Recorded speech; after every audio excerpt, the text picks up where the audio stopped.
యేసు ప్రభు పరిశుద్ధ నామం బట్టి మీ అందరికీ కూడా నా హృదయపూర్వక ధన్యవాదాలు తెలియపరుస్తూ ఉన్నాను. ప్రియమైన వారలారా, మనం కొద్ది సమయంలో ప్రభు యొక్క శరీరములో, ఆయన యొక్క రక్తములో మనం పాలు పంపులు పొందుతాం.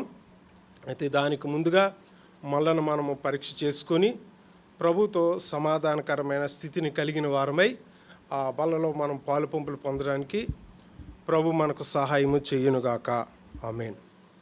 ప్రియమైన వాళ్ళారా, మరి చూడండి, యేసు ప్రభువారు చెప్పినటువంటి మాటల్లోని ఆయన రాకడ ముందు లోకం ఎలా ఉంటుంది అని అంటే, న్యూస్ పేపర్లు చదవాల్సిన పని లేదు, ఏ టీవీ ఛానల్స్ లేకపోతే ఎవరో మోటివేషనల్ స్పీకర్స్ కొంతమంది ఉన్నారు, వాళ్ళు చెప్పింది కూడా వినాల్సిన అవసరం లేదు.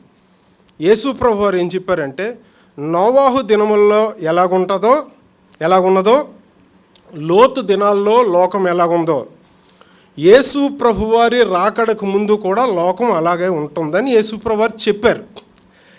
దాన్నే కొంతమంది ఇటు నుంచి అటు తిప్పి అటు నుంచి ఇటు తిప్పి చెప్తున్నారు.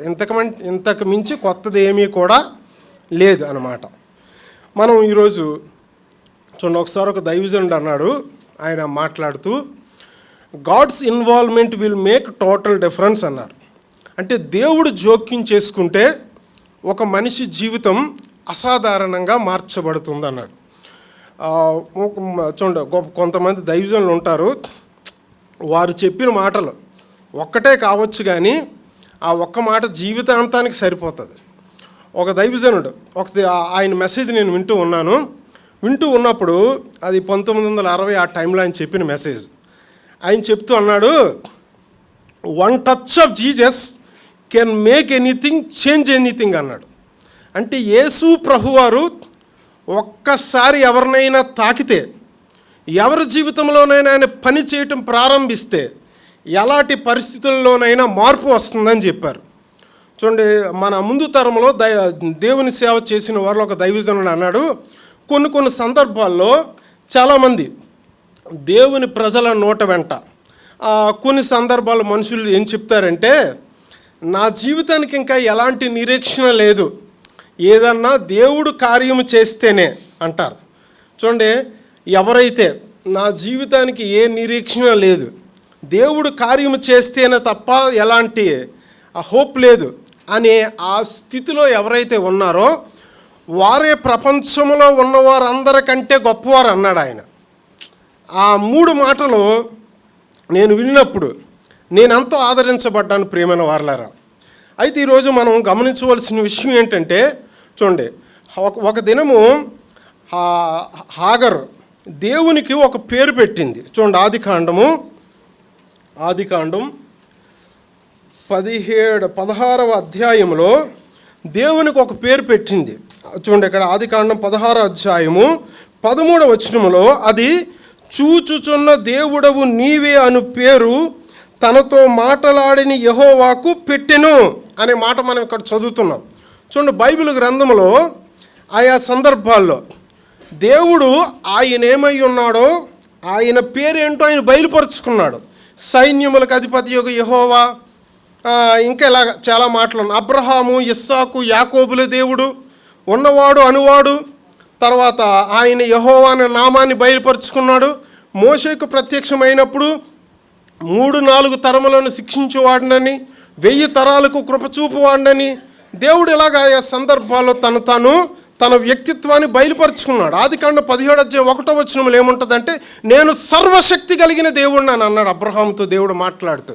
ప్రేమన వారలారా, అయితే ఇక్కడ హాగరు దేవుని గొప్పతనాన్ని తెలుసుకొని ఆమె దేవునికి ఒక పేరు పెట్టింది. ఏమిటది? ప్రభువా, నీవు చూచుచున్న దేవుడువు.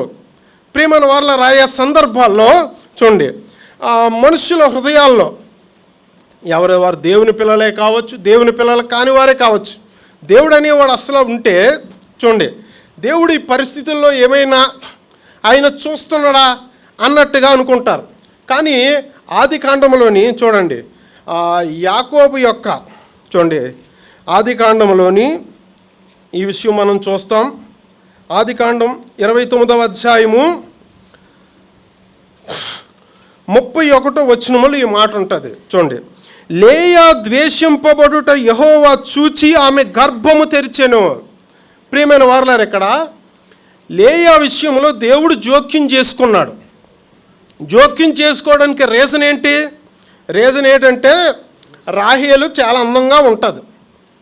ఈమె జబ్బు కొండ్లు కలిగింది. లోకం కూడా ఏంటి, ఆదికాండం 3వ అధ్యాయంలో నుంచే స్టార్ట్ అవుతూ ఉంటుంది. స్టార్ట్ అయిపోయింది. ఏంటది? ఏది బాగుంటే చెప్పండి, అదే నాది. బాగున్నదే నాది, బాగోలేనిది నాది కాదు. ఇది ప్రస్తుత సమాజంలో. ఆయా సందర్భాల్లో కూడా మీరు చాలా మంచివాళ్ళు, యోగ్యులు, నేను మిమ్మల్ని అనటం లేదు. మామూలుగా కొన్ని సందర్భాల్లోని కొంతమంది సహోదరులు ఆయా చూడండి, మరి ఆ వయసుకు వచ్చిన తర్వాత తల్లిదండ్రులు చెప్తుంటారు. ఎప్పుడు ఎక్కువగా నేను గమనించింది, మీరు చాలా మంచివాళ్ళ, మీ గురించి నాకు తెలియదు, ఏంటంటే అమ్మాయి తెల్లగా ఉంటే, బాగా చదువుకుంటే, వెనకాలేటి బ్యాక్గ్రౌండు బాగా ఉంటే, అన్న దేవుడు నాతో మాట్లాడేశాడు, నాకు వాక్యం వచ్చేస్తుంది, అప్పుడే వస్తుంది. అమ్మాయి బాగోకపోతే, బ్యాక్గ్రౌండ్ బాగోకపోతే, అన్న పరిశుద్ధాత్మ దేవుడు మాట్లాడలేదు. ఎందుకు అవి? సరే, ఏమైతేనేమి కానీ ఏమైనా భరించక తప్పదు. కనుక ఆయా సందర్భాల్లో ఇటువంటివి చూస్తూనే ఉంటుంటాం. మీరు చూశారు, నేనేం కాదంటాం లేదు. ఓకే.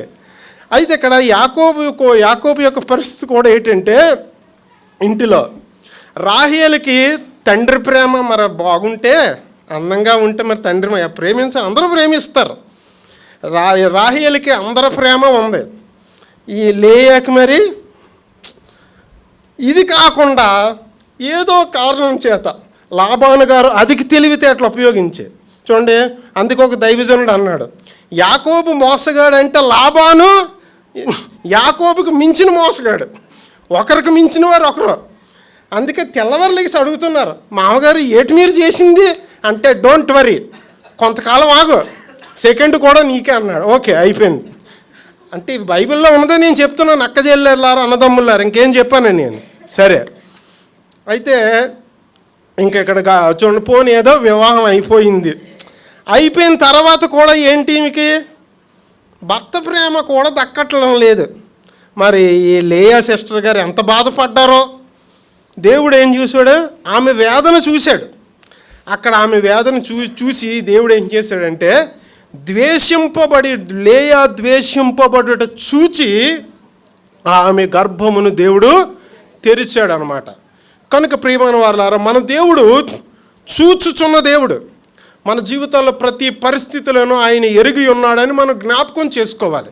చూడండి, నిర్గమాకాండము 2వ అధ్యాయంలో ఇలా రాయబడి ఉంటుంది.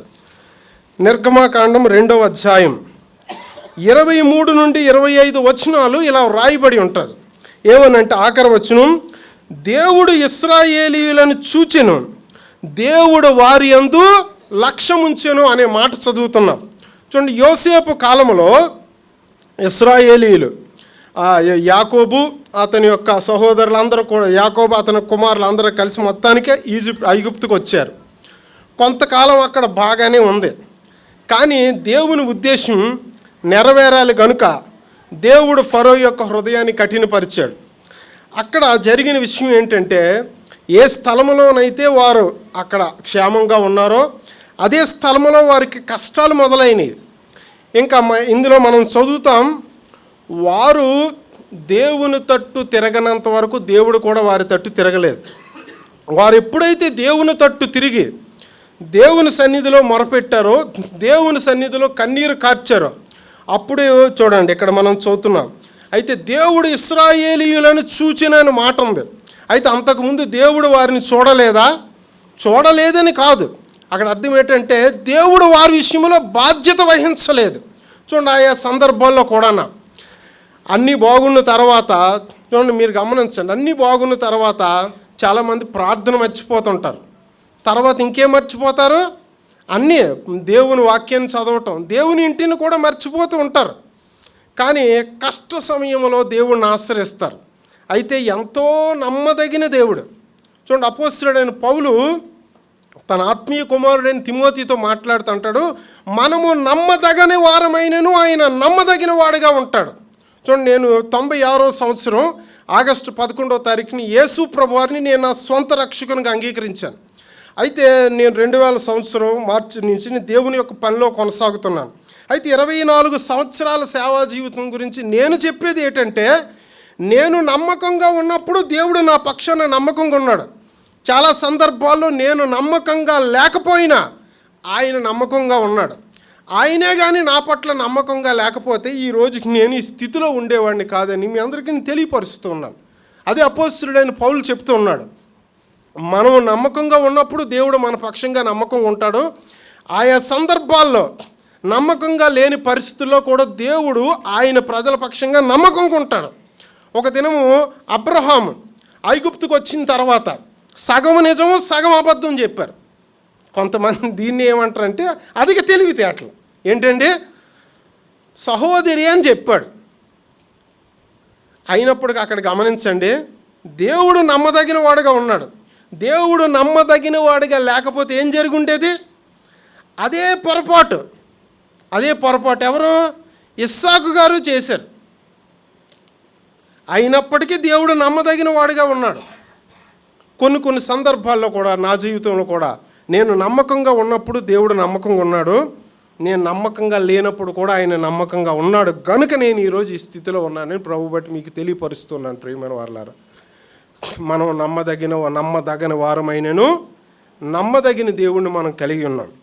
ఇశ్రాయేలు ప్రజలు కూడా వారు అక్కడ సౌఖ్యాలన్నీ జరిగిపోతున్నప్పుడు వారిలో నుండి ఇలాంటి ప్రార్థన రాలేదు. అప్పుడు చూడండి, కష్టకాలంలో వారు ఏ రీతిగా ప్రార్థించారని రాయబడి ఉంది. నిట్టూర్పులు విడిచిచూ మొరపెట్టారు.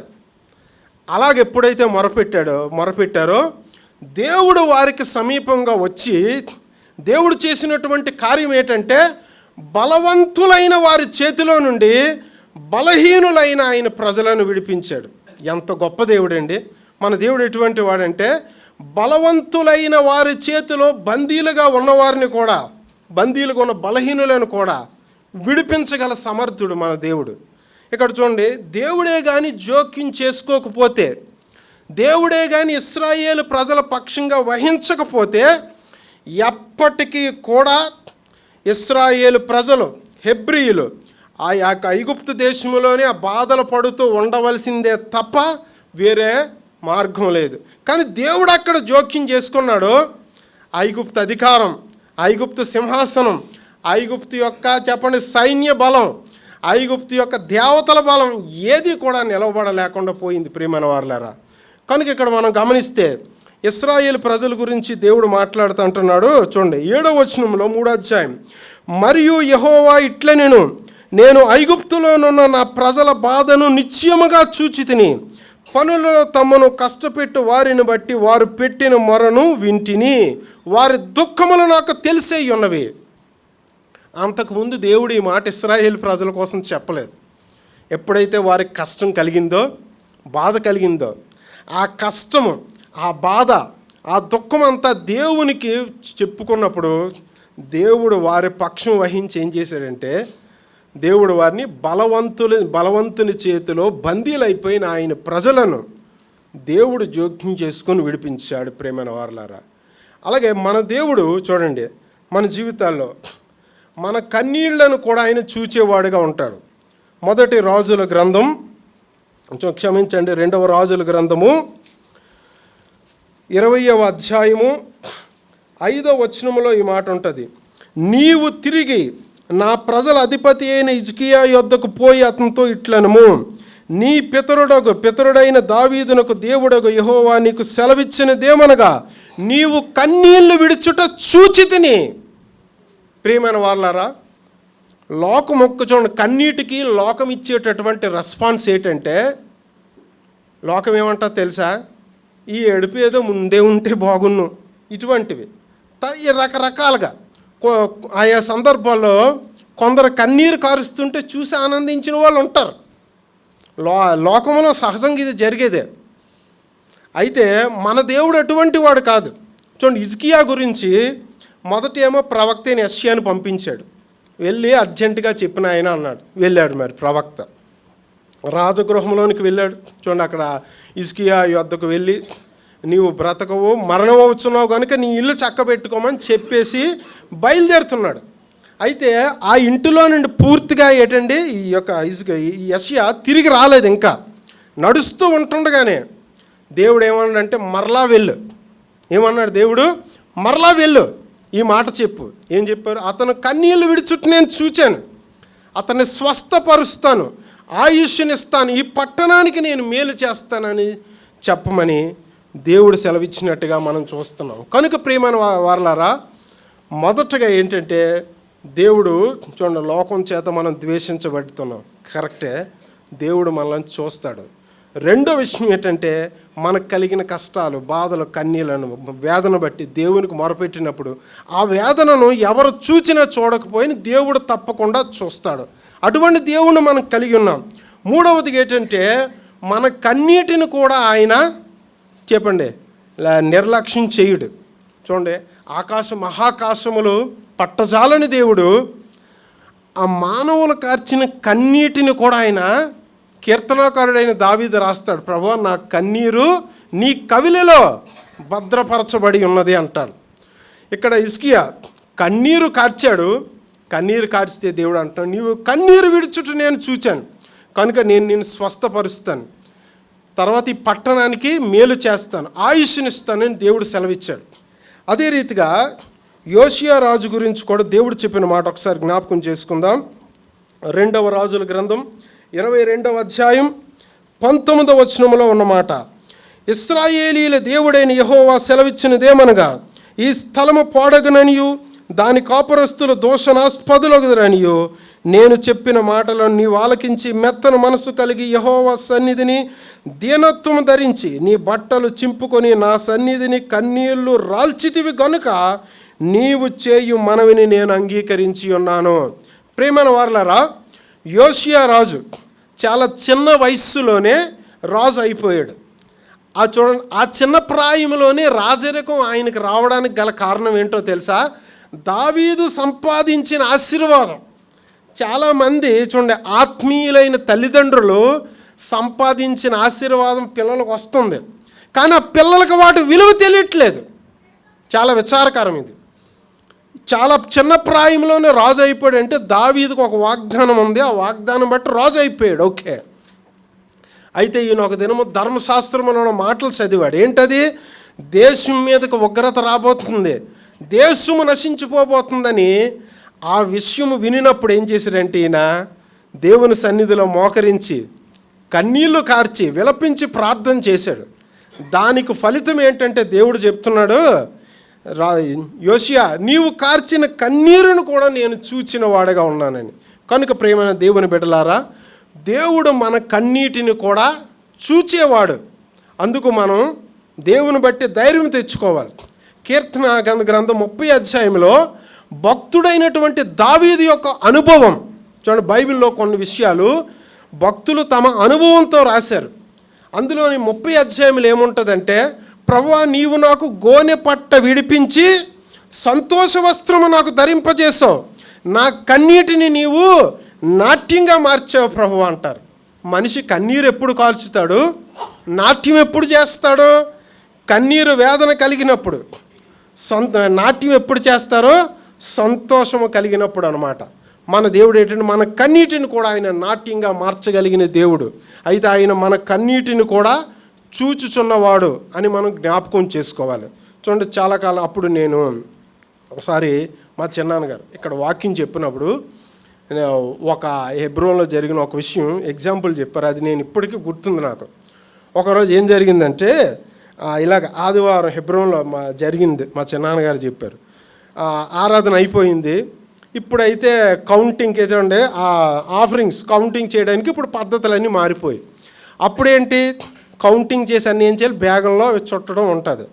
ఒకసారి జరిగిన విషయం ఏంటంటే, ఒక సహోదరుడికి బాధ్యత అప్పగించారు, పక్కన పెట్టారు, అందరూ మాట్లాడుకుని ప్రార్థన చేస్తున్నారు. ఈలోగా జరిగిన విషయం ఏంటంటే, ఒక పందికొక్కు వచ్చి ఒకటి పట్టుకుపోయింది.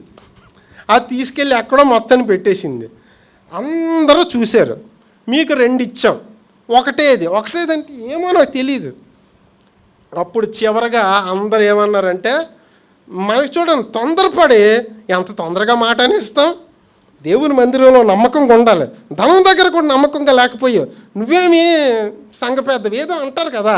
అనడానికి ఏముందండి, చాలామంది పెద్దవాళ్ళు అన్నారు, మీలాంటి జ్ఞానవంతులు అన్నారు. ఏమన్నారు తెలుసమ్మా, ఈ నాలుగుకి ఏం లేదు, ఎముకలు కానీ ఎలా కావాలంటే అలాగా, ఇలా ఎప్పుడు కావాలంటే అప్పుడు అలా తిప్పుతారు. ఒక ఎగ్జాంపుల్ చెప్తాను. ఒకసారి అలాగే భక్తుల్ని పరామర్శించడానికి ఒకరి ఇంటికి వెళ్తున్నాను. ఇంటికి వెళ్తున్నప్పుడు ఏమైందంటే అక్కడ ఒక ఇంచుమించు యవ్వనస్తుడు 13-14 సంవత్సరాలు ఉంటాయి అంతే. దూరం నుండి నన్ను చూశాడు ఇంటి దగ్గర నుంచి. అప్పుడు అంటున్నాడు, చై ఏటి కరెక్ట్గా ఈ సినిమాలో లాస్ట్ ఫైట్ అయిపోయిన బాగుంది, ఇప్పుడు వస్తున్నాడు ఏంటి పాస్టర్ మన ఇంటికి అన్నాడు. ఏం చెయ్యాలి, ఆ మాట నాకు వినబడిపోయింది. ఆ మాట వినినప్పుడు లోపల అగ్ని పర్వతం సహజం అది. నేనేమన్నా అయినప్పటికీ తండ్రి ప్రార్థన చేసుకుంటూ వెళ్ళాను. అక్కడ ఒక అమ్మాయి అంటుంది, ఆ ఇంట్లో అమ్మాయి, దైవజనులు మన ఇంటికి వచ్చేసారంటే ఆశీర్వాదం వచ్చినట్టు అంట. కానీ టీవీ ఆపడానికి ఎంత బాధపడ్డారో వెంటనే మార్చేశారు. మళ్ళీ చూడండి, ఇంటి ముందేటి ఎందుకు వస్తున్నాడు రా బాబా, ఇంటికి దైవజనులు వచ్చేస్తున్నారు, ఏటి వచ్చేస్తుందట, ఏమవుతుందో దేవునికే తెలుసు.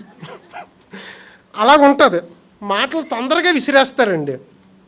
చాలా సందర్భాల్లో కూడా నేను యథార్థంగా చెప్తున్నాను, నేనైతే ఎక్కువగా ప్రభువా తొందరపడి మాట్లాడని తండ్రి క్షమించని ఎక్కువ అనవలసి వచ్చింది నాకు. అప్పటి నుంచి ఏంటంటే ప్రతిరోజు ప్రార్థన చేస్తున్నాను, ప్రభువా నా నోటి మాటలు నా హృదయ ధ్యానంలో మీ దృష్టికి అంగీకారంగా చెయ్యని ప్రార్థన చేస్తున్నాను. కొన్ని సందర్భాల్లో మా డేవిడ్ అని చూసి అదే నేర్చుకోవాలి. ఎలాంటి పరిస్థితుల్లోనైనా వదకు సిద్ధమైన గొర్రె పిల్లలాగా ఉంటున్నాను. నేను అలాగ ఉండలేకపోతున్నాను, ఏడు చెయ్యాలి, బొచ్చు కత్తిరించి వాని ఎదుట ఏంటండి అలాగ ఉండలేకపోతున్నాను. మా రక్షణకి కూడా అలా సాధ్యం కావట్లేదు. అందుకే మా కోసం ప్రార్థన చేయమని కోరుతున్నాను. అయితే ఇప్పుడే కాదు, చిన్నప్పటి నుంచి నేను ఏంటంటే చాలా విషయాల్లో నన్ను భరించి నాకు కొద్దిగా గైడ్ చేసి ప్రతి విషయంలో నాకు సపోర్ట్గా ఉంటారు. ఇప్పుడు కూడా అక్కడ ఆటో దిగాను, గొడుగుందా లేకపోతే పంపించమంటావని ఫోన్ చేశారు సహోదరులు, అందుకు ప్రత్యేకంగా వందనాలు. అయితే ప్రియమైన వారలారా, చూడండి ఇక్కడ యోషియా రాజు ఆయన కార్చిన కన్నీటిని కూడా దేవుడు చూచాడు. ఎవరు చూచినా చూడండి, దేవుడు చూస్తే, దేవుడు లక్ష్య పెడితే మాత్రం దానికి తప్పకుండా జవాబు వస్తుంది. దానియేలు గ్రంథం 6వ అధ్యాయం, దానియేలు గ్రంథం 6వ అధ్యాయము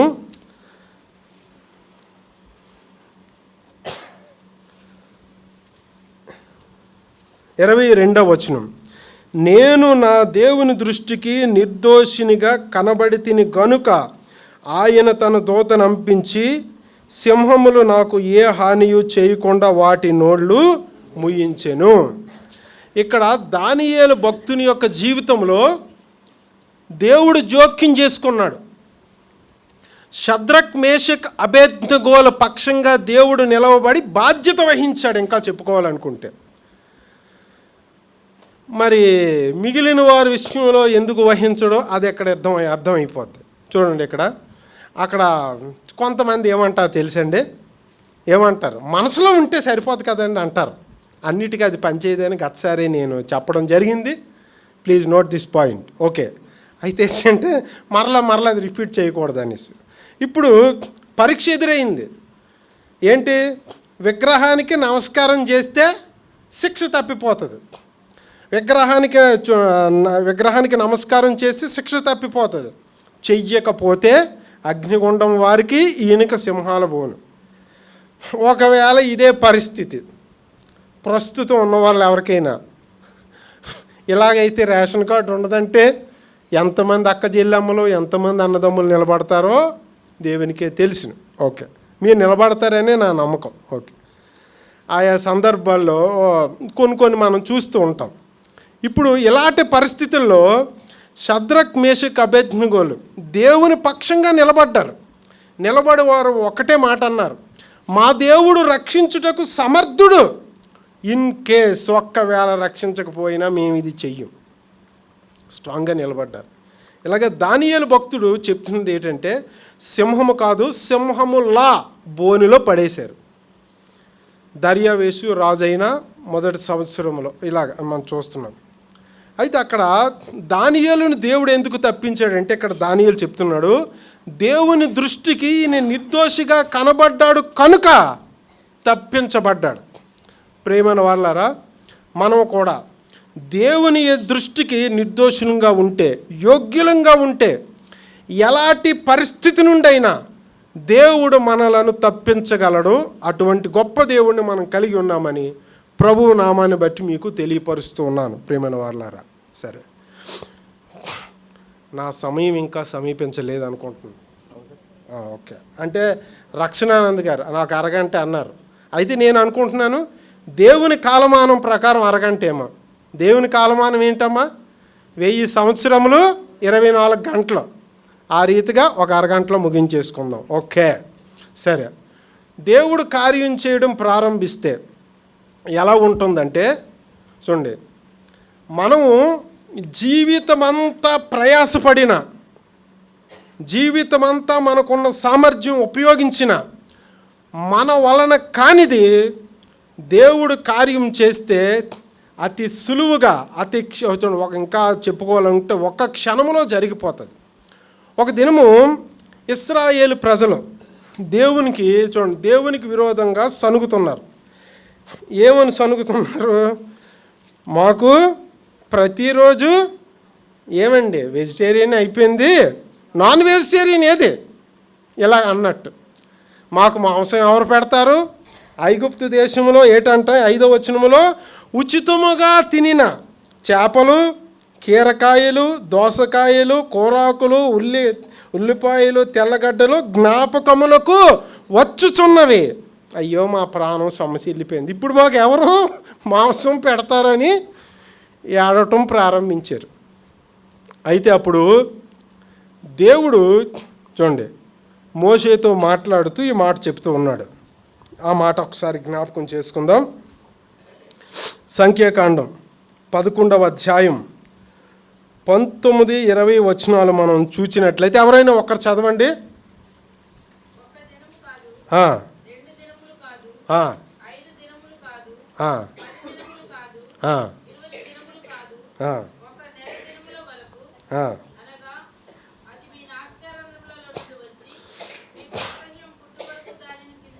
చాలండి. ఇక్కడ దేవుడు ఇప్పుడు ఇశ్రాయేలు ప్రజలు ఏమంటున్నారు? మాకు ఎవరు మాంసం పెడతారు అంటున్నారు. నేను ఒకరిద్దరా? కాల్బలమే 6 లక్షలు అంటే, చాలామంది బైబిల్ పండితులు చెప్పేది అంటే మిగిలిన వారు కనీసం 20 లక్షల మంది దాటే ఉంటారు. ఇంతమందికి ఒకేసారి ఏం కావాలి? మాంసం కావాలి. మాకు ఎవరు పెడతారని సనగటం ప్రారంభించారు. అయితే అప్పుడు దేవుడు ఒక మాట చెప్తున్నాడు. ఒకరోజు కాదు, ఒక దినము, వారాలు కాదు, నెల దినాలు వారికి వాసన పుట్టేటంత వరకు మాంసం వారికి పంపిస్తానని చెప్పు అన్నాడు. ఇది బాగానే ఉంది. దేవుడు అలా సెలవిచ్చిన తర్వాత మోషే గారికి అర్థం కాలేదు.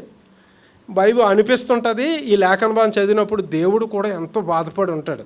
ఇప్పుడు ఇశ్రాయేలు ప్రజలందరూ దేవుడిని నమ్మకపోయినా, సంశయించిన దేవుడు అంతగా, కానీ ఇక్కడ దేవుడు ఎంత బాధపడి ఉంటాడు. అయ్యో ఏంటంటే నా యొక్క స్వరూప దర్శనాన్ని ముఖాముఖిగా చూసిన మోషే కూడా ఇక్కడ ఏమంటున్నాడు? ప్రభువా, 9 రోజులు వాళ్ళని పోషిస్తాను అంటున్నావు, ఏం చెయ్యాలి? భూమి మీద ఉన్న గొర్రెలు అన్నిటినీ వధించాలా, సముద్రంలో ఉన్న చేపలన్నింటినీ వారి కోసం తేవాలంటే దేవుడు అక్కడ సెలవిస్తున్న మాట ఏంటంటే, యెహోవా బాహుబలము తక్కువైనదా, ఇది నెరవేరుతుంది లేదు, నువ్వు చూసుకో అన్నాడు దేవుడు. అక్కడ జరిగినటువంటి విషయం ఏంటంటే, చూడండి, చదువుతాం. 31వ వచనంలో చదవండి ఒకసారి.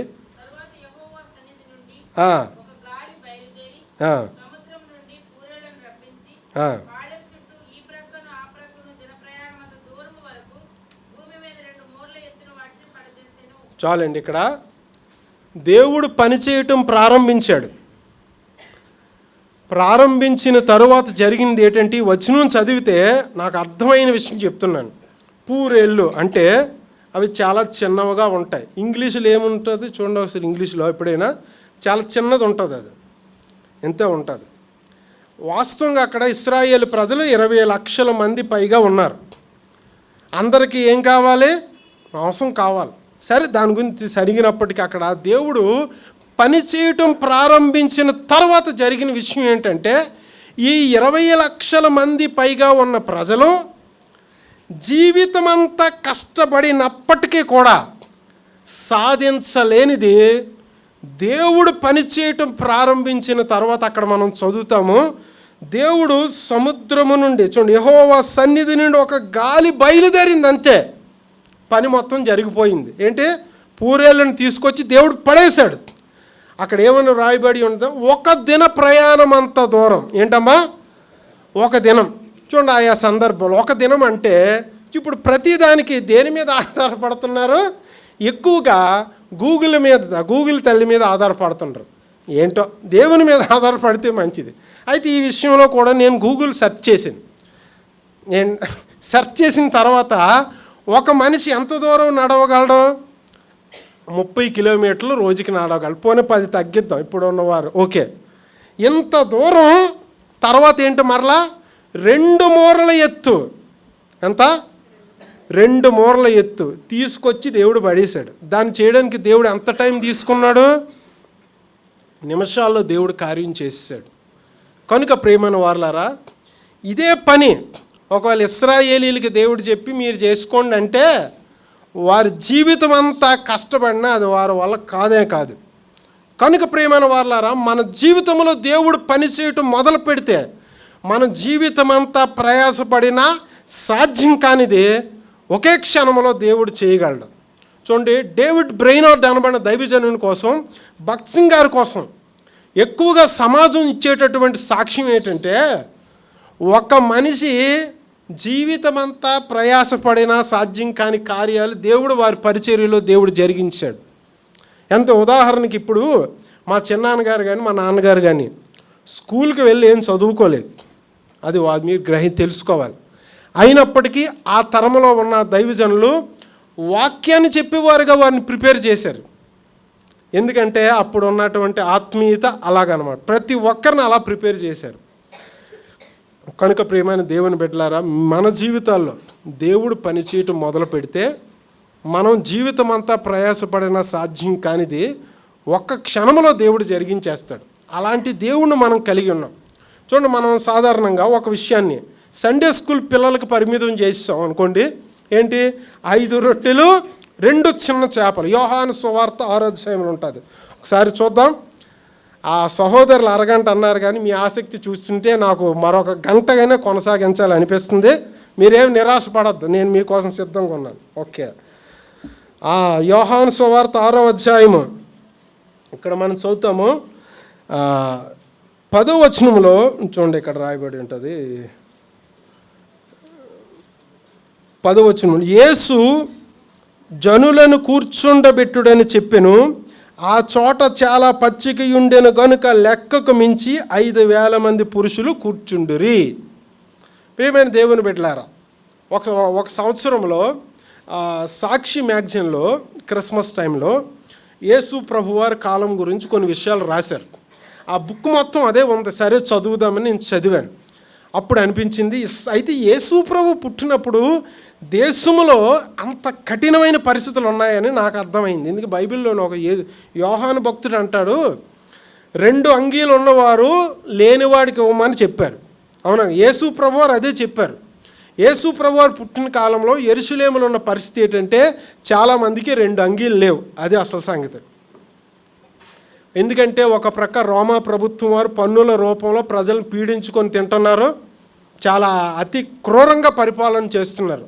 ప్రజలు బ్రతకడానికి ఇంకేంటంటే అడ్డదారులు తొక్కేశారు.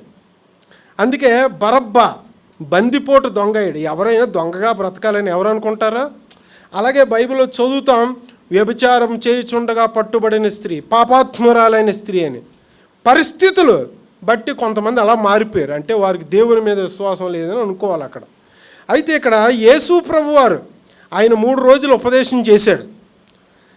ఇక్కడైతే సమయం ముందే చెప్తున్నా అనుకోండి, యేసు ప్రభువారు 72 గంటలు కంటిన్యూ ప్రసంగం చేశారు. కానీ ప్రజలు కదలలేదండి.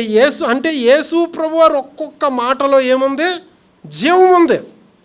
ప్రజలు ఎవరు కదలలేదు. అలాగే నేను ఐటీ చదువుతున్నప్పుడు అప్పుడు ఇక్కడ ఉన్నాను నేను, హబక్కుక్ గారు వచ్చారు అప్పుడు ఆ మీటింగ్స్. అయితే ఆ ప్రసంగం, ప్రతి ప్రసంగం పూర్తి అవడానికి 2 గంటలు టైం పట్టేది. కానీ నా సొంత అనుభవం, వాక్యం అసలు ఇంతసేపు విన్నామా అన్నట్టు కాదు, అందరూ కూడా ఆసక్తిగా విన్నారు. అది నిజంగా దైవజనుడు ఇక్కడికి వచ్చి ఒక విధంగా చెప్పాలంటే దేవుని మహిమను ఆయన తీసుకొచ్చాడు. అటువంటి దైవజనులు చూసినందుకు నేనైతే ఎంతో సంతోషిస్తున్నాను ప్రియమైన వాళ్ళ. కనుక ఇక్కడ యేసు ప్రభువారు 3 రోజులు ప్రజలకు వాక్యాన్ని బోధించారు. ప్రజలు ఆసక్తిగా విన్నారు. కొంతమంది శిష్యులు అంటున్నారు, ప్రభువా టైం అయిపోయింది, ఈ ప్రజలను ఏం చెయ్యాలి? వీళ్ళనే లోకం జ్ఞానవంతులు అంటారు. ఎందుకు ప్రభువా ఈ బాధ మనకి అర్జెంటుగా? కానీ యేసు ప్రభువా అంటున్నారు, మీరే వారికి ఆహారం పెట్టండి, వారు మార్గంలో మార్చిపడిపోతారేమో. కొంతమంది అంటున్నారు లెక్కలేస్తున్నారు. ప్రభువా ఇంత సామాన్యం అంటే. యేసు ప్రభువారు కొద్ది సమయం తర్వాత అక్కడ ఒక శిష్యుడు అంటాడు, ఇక్కడున్న చిన్న పిల్లవాని దగ్గర ఏమున్నాయి? 5 రొట్టెలు 2 చిన్న చేపలు. అంటే ఒక చిన్న పిల్లవాడు తినే ఆహారం అది యేసు ప్రభువు దగ్గరికి వచ్చింది. అది ప్రజలందరినీ కూర్చుండి పెట్టమన్నాడు. మనం ఆలోచిస్తే ఈ లోకంలో ఎవరైనా సరే 5 రొట్టెలు 2 చిన్న చేపల్ని 12,000 మంది ప్రజలకు తృప్తిగా తిననట్లు వడ్డించగలరా ఎవరైనా ఈ లోకంలో? అది యేసు ప్రభువారు గొప్పతనం. చూడండి, ఇక్కడ యేసు ప్రభువారు పని చేయటం ప్రారంభించారు కనుక, చూడండి ఉదాహరణకి 12,000 మందికి భోజనాలు అనుకోండి మామూలుగా. మనం ఏం చేస్తాం? ఇప్పుడైతే మీకు ఏ కష్టం లేదు, ఒక ఫోన్ ఉంటే చాలు. అయినప్పటికీ వాళ్ళకి కొద్ది రోజులు ముందుగా చెప్పాలి. వాళ్ళు సమకూర్చుకుంటారు, సంప్రదింపులు జరగాలి, తర్వాత వాళ్ళు కూడా సామాన్లు తెచ్చుకొని ఎంతెంతో ప్రయాసం. కానీ ఇక్కడ మనం గమనిస్తే దేవుడు పని చేయటం ప్రారంభించాడు. అక్కడ ఒక సహోదరుడు అన్నాడు, ఏమన్నాడంటే, ఇంతమందికి తృప్తిగా ఆహారం వడ్డించాలంటే ఎంత ధనం ఉండాలి, ఎంతమంది పని చేయాలి సిద్ధపరచడానికి. కానీ యేసు ప్రభువారు కార్యం చేశారు. అక్కడ చూడండి, యేసు ప్రభువారు చేసినట్టుగా ఎవరూ చేయలేదు ఎప్పటికొచ్చి. అందుకేంటంటే దేవుడు పని చేయటం ప్రారంభించినప్పుడు మన జీవితం అంతా ప్రయాసపడినా మనం సాధించలేనిది ఆయన కృప వలన మనం చేయగలం. అట్టి దేవుణ్ణి మనం కలిగి ఉన్నామని ప్రభు నామాన్ని బట్టి మీకు తెలియపరుస్తూ ఉన్నాను. 3 విషయాలు చెప్పి నేను ముగిస్తాను. చూడండి, యెహోషాపాతు రాజు కాలంలో దేవుడు చేసిన ఒక అద్భుతాన్ని మనం జ్ఞాపకం చేసుకుందాం. 2వ దినవృత్తాంతాల గ్రంథం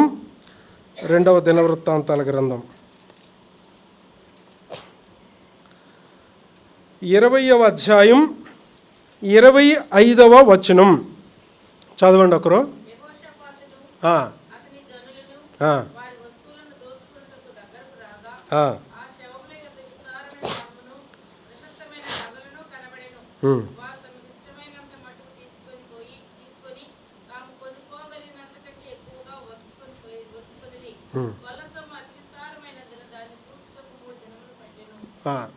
యెహోషాపాతు కాలంలో యోధా రాజ్యం యొక్క జనసంఖ్య ఎంత అన్నది నేనైతే ఇంకా ఆలోచించలేదు.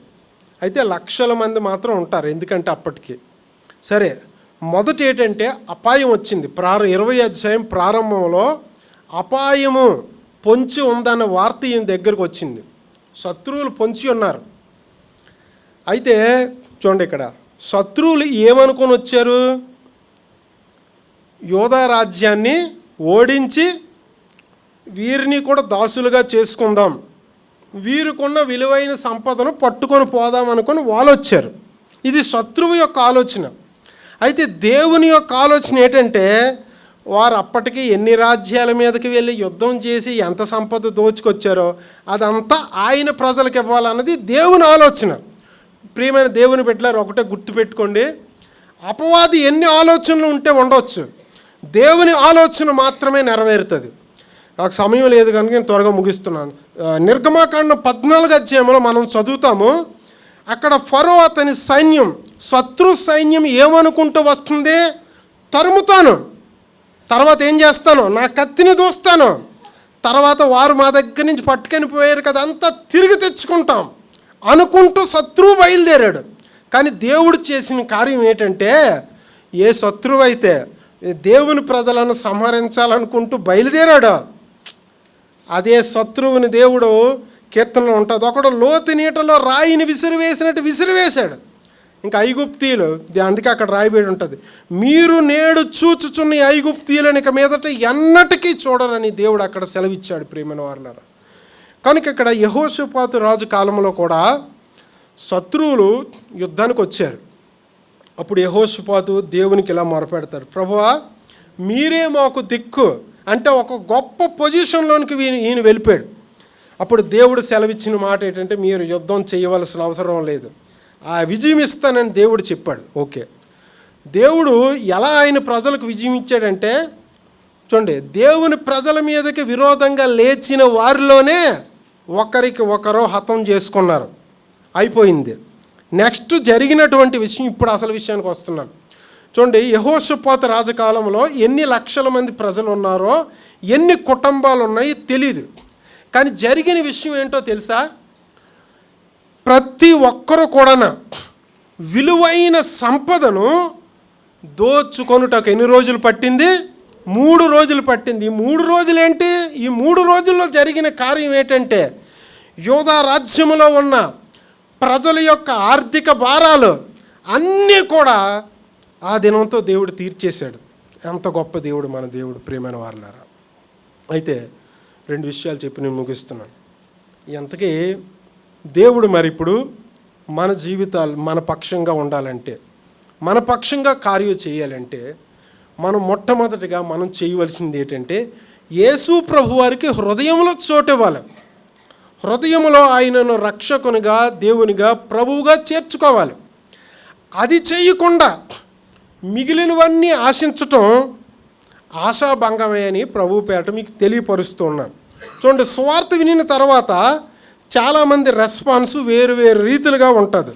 అపోస్తలుడైనటువంటి పౌలు ఒక దినము ఏథెన్స్ పట్టణానికి సువార్త ప్రకటించడానికి వెళ్ళాడు. వెళ్ళిన తర్వాత జరిగింది ఏంటంటే, జరిగిన విషయం కొంతమంది అన్నారు. చూడండి, 32వ వచనంలో 17వ అధ్యాయం 32వ వచనంలో, మృతుల అపోస్తల కార్యములు, మృతుల పునరుత్థానమును గూర్చి వారు వినినప్పుడు కొందరు అపహాస్యం చేసిరి, మరికొందరు దీని గూర్చి నీవు చెప్పునది ఇంకొకసారి విందుమన్నారు. అయితే 34వ వచనంలో, అయితే కొందరు మనుష్యులు అతని హత్తుకొని ఉండిరి. సువార్త వినబడినప్పుడు చాలామంది రెస్పాన్స్ ఎలాగుంటుందో తెలుసా, లోకం ఇప్పటికి అంటుంది, ఏమంటుంది, తనను తాను రక్షించుకోలేని వాడు మనుషులను ఎలా రక్షిస్తాడని. అయితే గమనించవలసిన విషయం ఏంటంటే, మరణం నుండి తప్పించుకోవటం గొప్ప సంగత, మరణించి తిరిగి లేవటం గొప్ప సంగత. జ్ఞానం ఉన్న వాళ్ళకి ఇది అర్థమవుతుంది. యేసు ప్రభువారు యెషయా గ్రంథంలో ఉంటుంది, ఏముంటుంది, అందరినీ మరణం మింగేసింది, యేసు ప్రభువారు మరణాన్ని మింగివేశారు. తర్వాత ఏంటి, యేసు ప్రభువారు మరణపు ముళ్ళు విరిచివేశారు, మరణమును నిరర్ధకం చేశారు. తర్వాత ఆయన మరణమును జయించారు. యేసు ప్రభువారు అలెగ్జాండర్ని కూడా మరణం మింగేసింది. ఎవరైనా మరణం ముందు తల వంచారు, కానీ యేసు ప్రభువారు మరణాన్ని నిరర్ధకం చేసినటువంటి దేవుడు. ఆయనను మనం కలిగి ఉన్నందుకు ఆయన పట్ల మనం కృతజ్ఞత కలిగి ఉండాలి. ప్రియమైన వారులారా, సువార్త వినినప్పుడు 3 రెస్పాన్స్ వేరువేరుగా ఉంది ప్రజల్లో. కొందరు అపహాస్యం చేశారు, మరి కొంతమంది ఏమన్నారు, మాకు ఇప్పుడు టైం లేదు, తర్వాత ఆలోచించుకుంటాం అన్నారు. అటువంటి వారి జీవితాల్లోనికి దేవుడు వస్తాడా?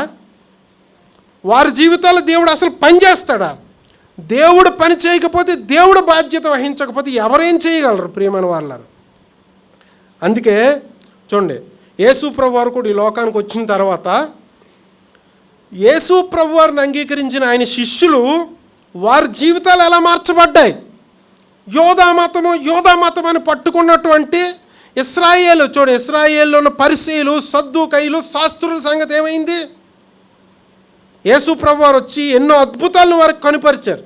ఒక దినం అన్నారు, మేము నిన్ను నమ్మాలంటే అద్భుతం చేయమంటే యేసు ప్రభువారు వ్యభిచారులని చెడ్డతరం వారు సూచక్రియ అడుగుతున్నారు అన్నారు.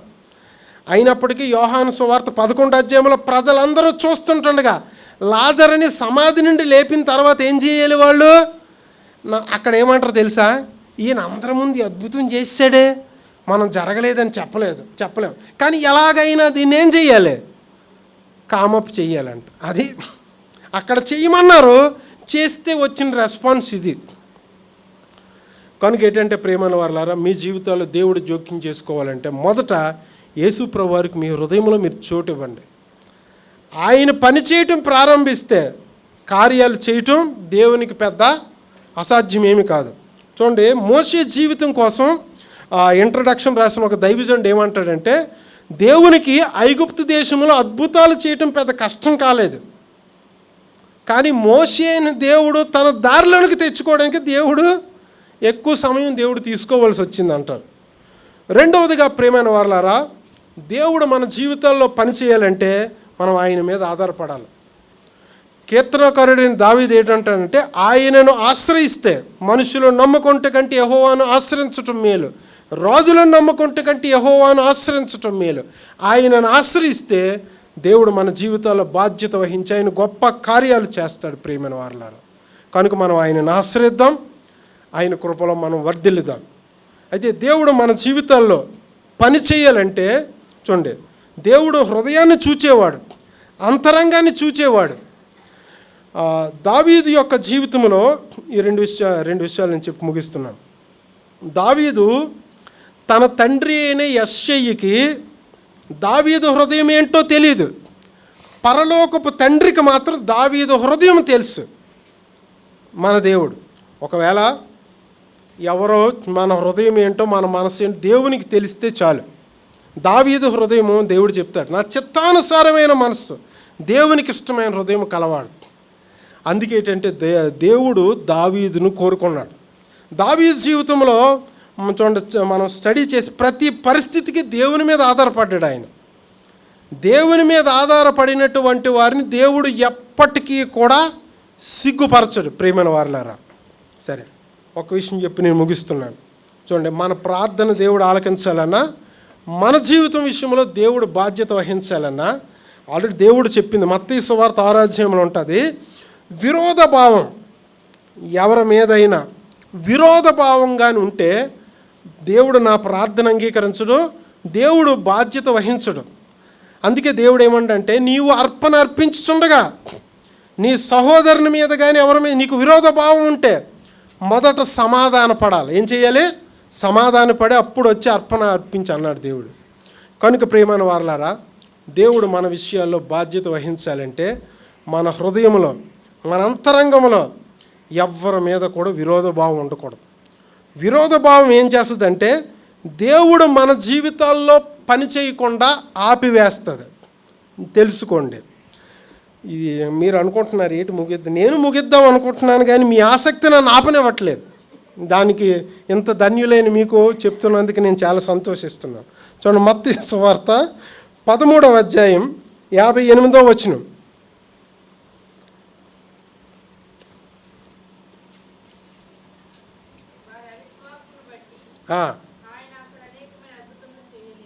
అది దేవుడు పని చేయాలంటే ఎవరి హృదయంలో విశ్వాసం ఉందో వారి జీవితం విషయంలో దేవుడు బాధ్యత వహించి దేవుడు కార్యం చేస్తాడు. మరి హృదయంలో విశ్వాసం ఉంటే దేవుడు పని చేస్తాడు, హృదయంలో విశ్వాసం లేకపోతే దేవుడు కార్యం చేయడు. చూడండి, మత్తయి సువార్త మొదలుకొని యోహాను సువార్త వరకు దేవుడు చేసిన అద్భుతాలు, సూచక్రియలు, స్వస్థతలు ఏవైనా చూడండి, వారి విశ్వాసం బట్టి దేవుడు స్వస్థపరిచాడు. మార్కు సువార్త 2వ అధ్యాయంలో పక్షవాత రోగంతో ఒక ఆయన ఉన్నాడు. ఆయనకి లేదు విశ్వాసం, కానీ ఎవరికి ఉంది? తీసుకొచ్చిన వాళ్ళకు ఉంది విశ్వాసం. వారి విశ్వాసాన్ని బట్టి యేసు ప్రభువారు వారి జీవితంలో స్వస్థత కార్యం చేశాడు. ప్రియమైన వారలారా, యేసు ప్రభువారికి కూడా ఒకసారి తన శిష్యుల మీద ఎందుకు కోపం వచ్చిందంటే ఏమన్నారు ఆయన? విశ్వాసము లేని, ఆ మాట దేవుడు నా గురించి మీ గురించి మన గురించి అనకుండునుగాక. కనుక ఎవరి హృదయంలో విశ్వాసం ఉందో వారి జీవితం విషయమే దేవుడు బాధ్యత వహించి కార్యం చేస్తాడు. కనుక మనం అట్టి రీతిగా సిద్ధపడదాం. దేవుడు మనకు సహాయం చేయునుగాక. ఆమేన్.